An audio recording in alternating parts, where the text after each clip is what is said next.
I am Stacy, 31 years old, and until recently, married to Jason for 5 years. My mother-in-law, Vivian, never thought I was good enough for her precious son. Tonight at Luciel, an upscale restaurant, Vivian presented me with divorce papers as my birthday gift. Everyone watched as Jason recorded my reaction, their smiles anticipating my breakdown. Instead, I signed immediately, thanked her, and walked out with my head high. They had no idea what I had already set in motion. If you are watching this and have ever dealt with toxic in-laws, drop a comment below. Like and subscribe to hear how I turned the tables in ways they never saw coming. I grew up in a loving middle-class home in suburban Minnesota. My parents worked hard to provide for me and my younger sister. Dad was a high school math teacher, and Mom managed a small local bookstore. They taught us the value of education, hard work, and integrity. Like some of my friends who had their college fully funded by their parents, I worked part-time jobs throughout my undergraduate years while maintaining a scholarship. After graduating with a marketing degree, I landed an entry-level position at a respected firm in Chicago. That was where my career took off. Within 3 years, I had earned 2 promotions through dedication and innovative campaign ideas. My life felt on track professionally. My personal life consisted mainly of brief relationships that fizzled out due to my work schedule until Jason. We met at my college roommate Olivia's wedding. Jason was the best man cousin to the groom. He caught my eye immediately with his confident smile and warm brown eyes. During the reception, he approached me at the bar and struck up a conversation. The chemistry was instant and intense. He was charming, attentive, and seemed genuinely interested in my work and ambitions. "A beautiful woman with brains and drive," he had said, raising his glass to toast me. "That is a rare combination." Jason came from old money. His family owned Lambert Industries, a manufacturing company started by his grandfather that had expanded significantly under his father Thomas's leadership. Jason worked as the vice president of business development, a position that afforded him a luxurious lifestyle. He had an MBA from Wharton and the polish of someone who grew up with privilege, but without the arrogance I often associated with wealth. Our courtship was a whirlwind. Weekend getaways to wine country, surprise deliveries of flowers to my office, and long conversations about our dreams for the future.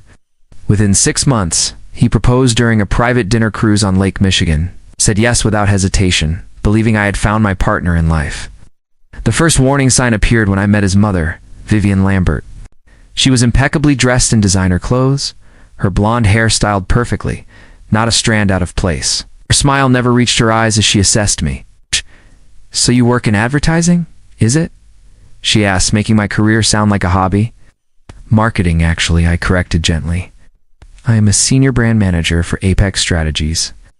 "How quaint," she replied, with a tight smile. I always told Jason he should marry someone who could focus on creating a proper home.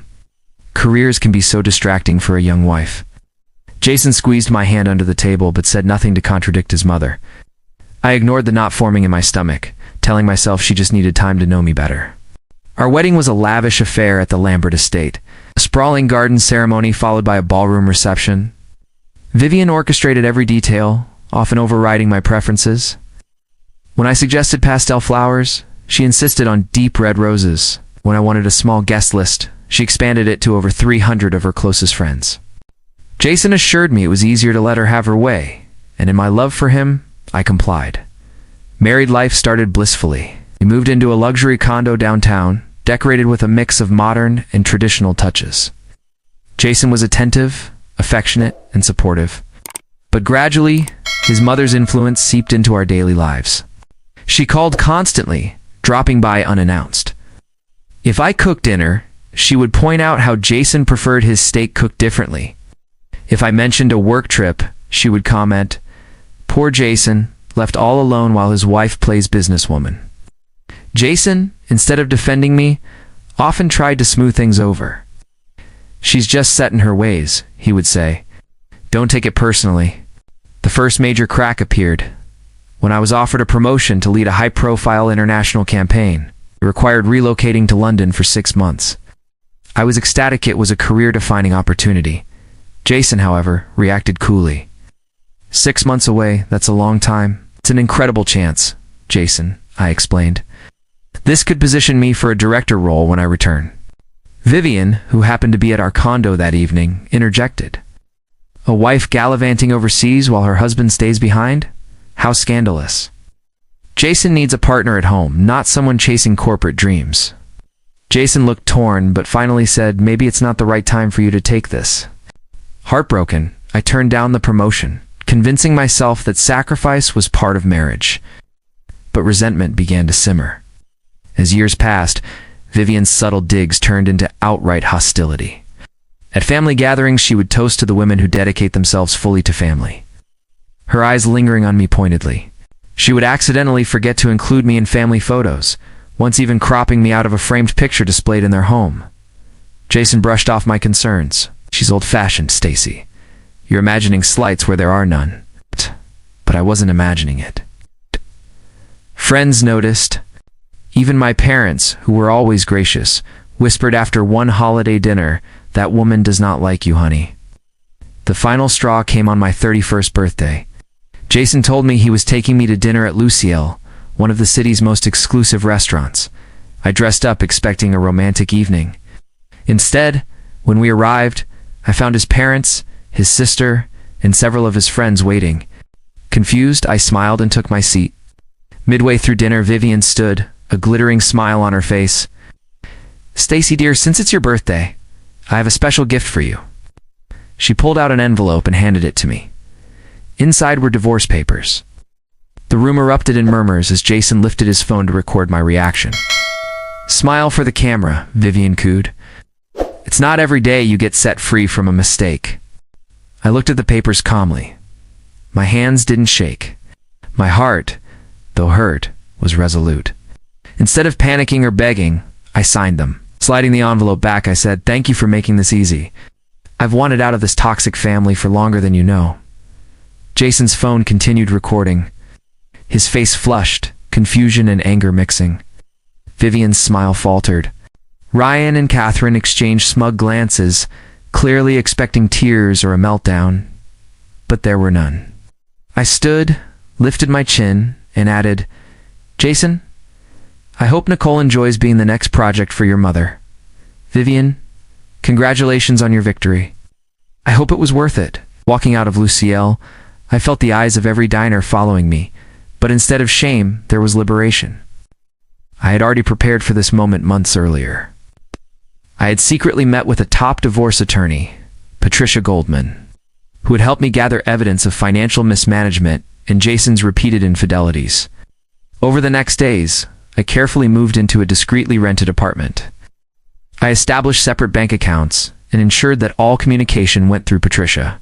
I monitored Jason's increasingly frantic messages, letting him realize that I was in control now. 3 days after the restaurant, federal investigators arrived at Lambert Industries headquarters with subpoenas. The IRS had begun examining tax records and the foundation's finances based on the evidence I had provided. Jason's first inkling of trouble came when company accounts were frozen, pending investigation. Vivian called my old number, leaving a voicemail dripping with fury. You signed the divorce papers. You have no right to cause trouble for this family. Stop immediately, or we will destroy you. I saved the voicemail as further proof of intimidation. I arranged a meeting with the Lambert family, Patricia, Frank, the private investigator, and a forensic accountant. The Lamberts arrived expecting to intimidate me. Instead, they faced a mountain of evidence. Embezzlement, money laundering, tax fraud spanning 8 years. And Jason's multiple affairs documented with receipts, photos, and correspondence. Hours of tense negotiation followed. In the end, they conceded to my terms.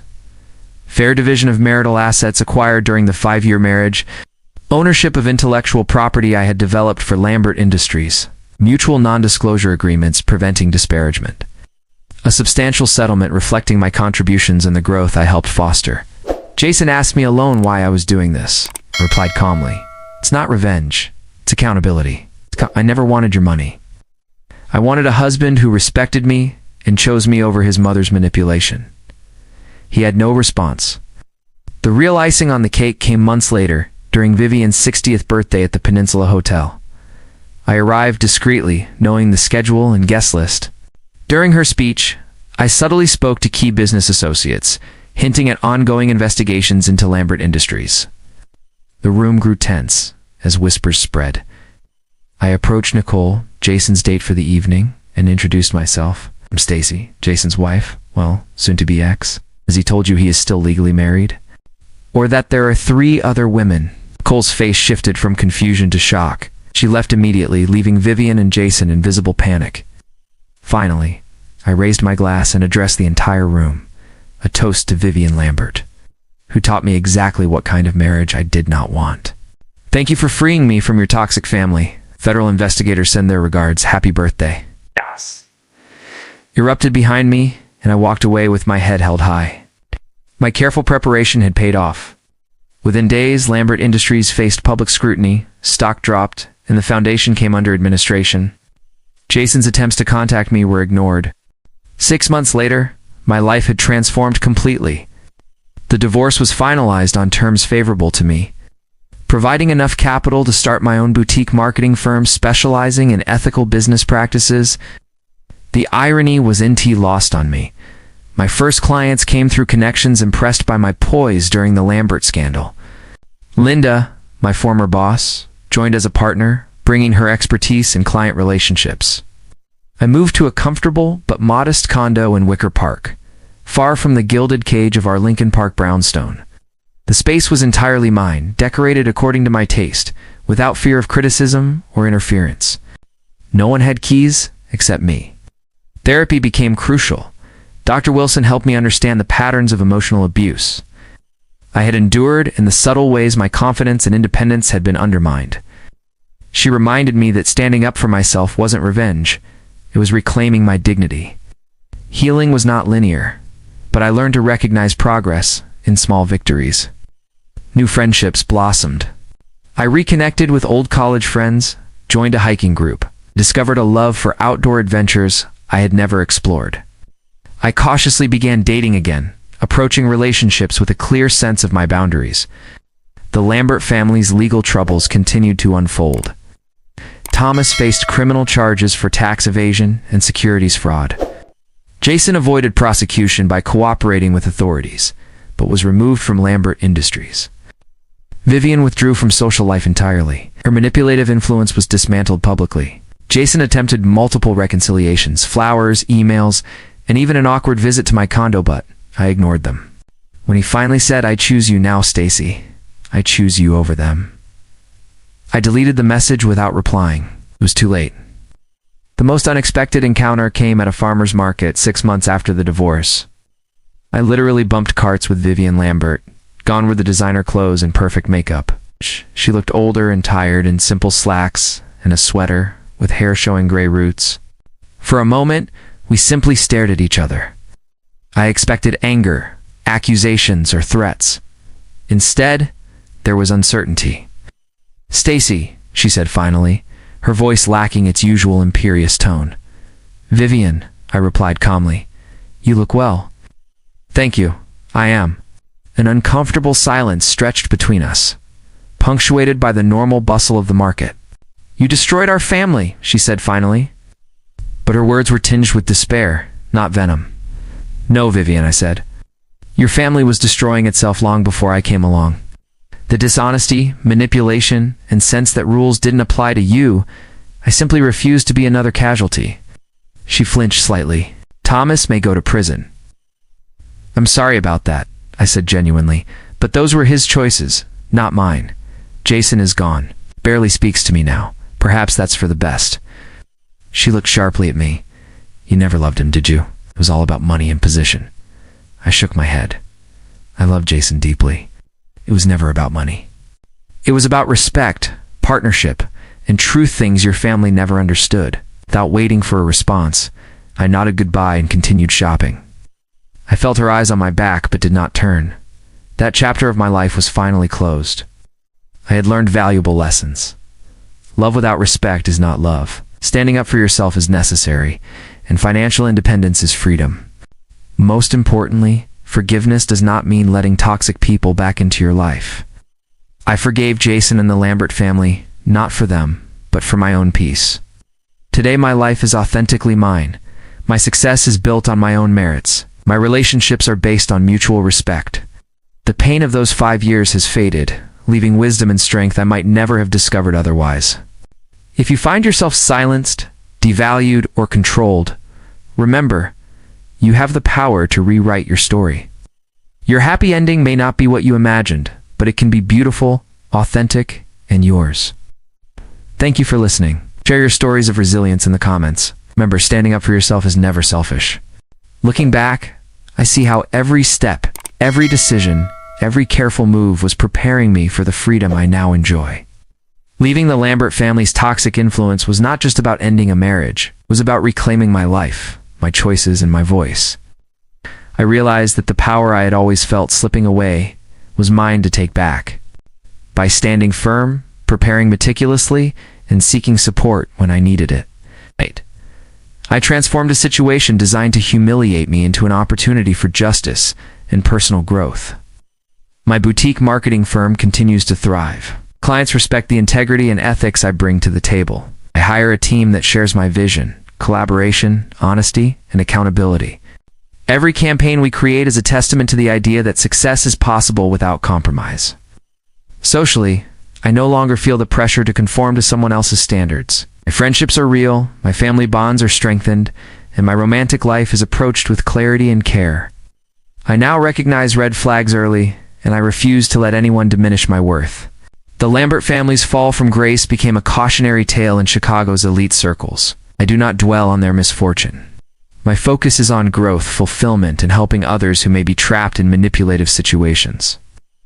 To those watching this story, if you have ever faced toxic relationships, emotional abuse, or manipulation, know that you are not powerless.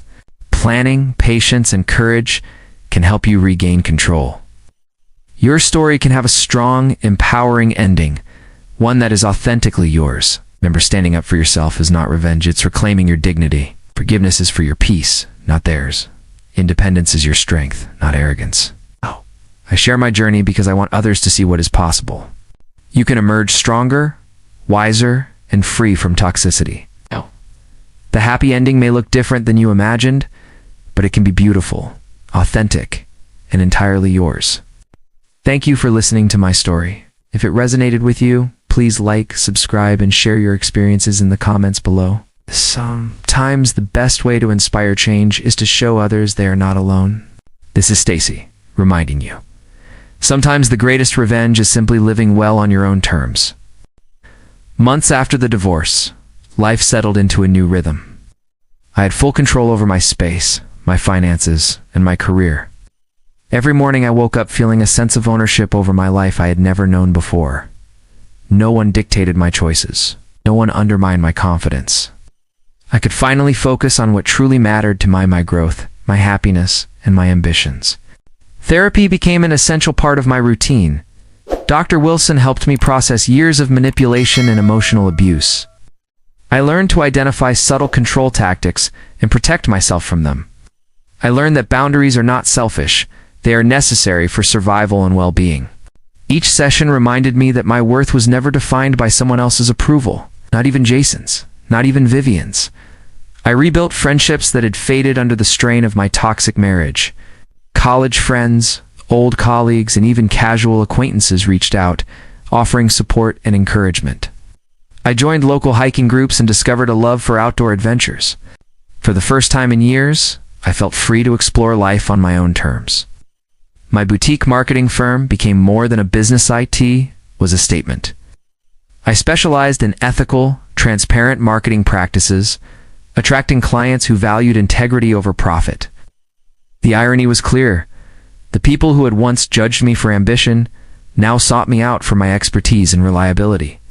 My success was a quiet, steady revenge, not vindictive, but undeniable. As for Jason and the Lambert family, the consequences of their actions continued to unfold publicly. Lambert Industries faced serious legal scrutiny. Several executives resigned or were removed. Yvonne withdrew from social life entirely. Jason moved to San Francisco, starting over professionally, far from the world we had once shared. Despite everything, I felt no hatred. My focus was on building a life I could be proud of. I had learned the hard way that love without respect is hollow. I had learned that standing up for myself was not only necessary, it was liberating.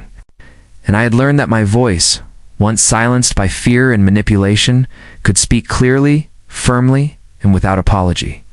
In the end, freedom and dignity mattered far more than revenge.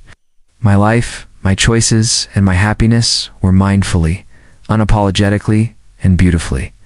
6 months after the birthday dinner incident, I ran into Vivian at a local farmer's market. Gone were the designer clothes, the flawless makeup, and the haughty demeanor. She looked tired and older, wearing simple slacks and a sweater. Gray roots peeked through her once perfect blonde hair. We paused, staring at each other. I expected anger, accusations, and threats, but instead, I saw something new. Uncertainty. "Stacy," she said finally, her voice lacking its usual imperious tone. "Vivian," I replied calmly. "You look well, thank you. I am." Silence stretched between us, filled only by the soft bustle of the market. "You destroyed our family," she said at last, her words more despairing than venomous. I shook my head. "No, Vivian. Your family was destroying itself long before I came along. The dishonesty, the manipulation, the belief that rules did not apply to you, it was already happening. I simply refused to be another casualty. Thomas may go to prison," I added sincerely, and Vivian flinched. "Jason is gone. He barely speaks to me now." Yeah, perhaps that's for the best for both of us. "You never loved him, did you?" "It was all about the money, the position," she asked, trying to understand. I smiled gently. I loved Jason deeply. But I also loved myself enough to know when a marriage was no longer mutual, no longer based on respect. It was never about money, Vivian. It was about truth, partnership, and dignity, things your family never understood. Without waiting for a response, I nodded goodbye and walked away, leaving her standing among the stalls. I felt her eyes on my back but didn't turn around. That chapter of my life was closed. Life after the Lamberts was mine to shape. I ran my boutique marketing firm, surrounded myself with people who valued integrity and respect, and built friendships based on genuine connection. Therapy helped me reclaim my confidence, and I discovered a strength I had never known. I forgave Jason and the Lambert family not for their benefit, but for mine. Forgiveness meant releasing the anger, letting go of bitterness, and reclaiming my peace. I could move forward fully, unshackled by the past. If you find yourself in a relationship where your voice is silenced, where your worth is questioned, and where someone else controls your life narrative, remember this: you have the power to rewrite your story. Your happy ending might not look like the one you imagined, but it can be authentic, beautiful, and yours entirely. Thank you for listening to my story. If it resonated with you, please like and subscribe to hear more stories of resilience and transformation. Have you ever had to stand up to someone who underestimated you? Share your experience in the comments. Your story might inspire someone else to reclaim their power. Until next time, this is Stacy, reminding you that sometimes the best revenge is simply living well on your own terms.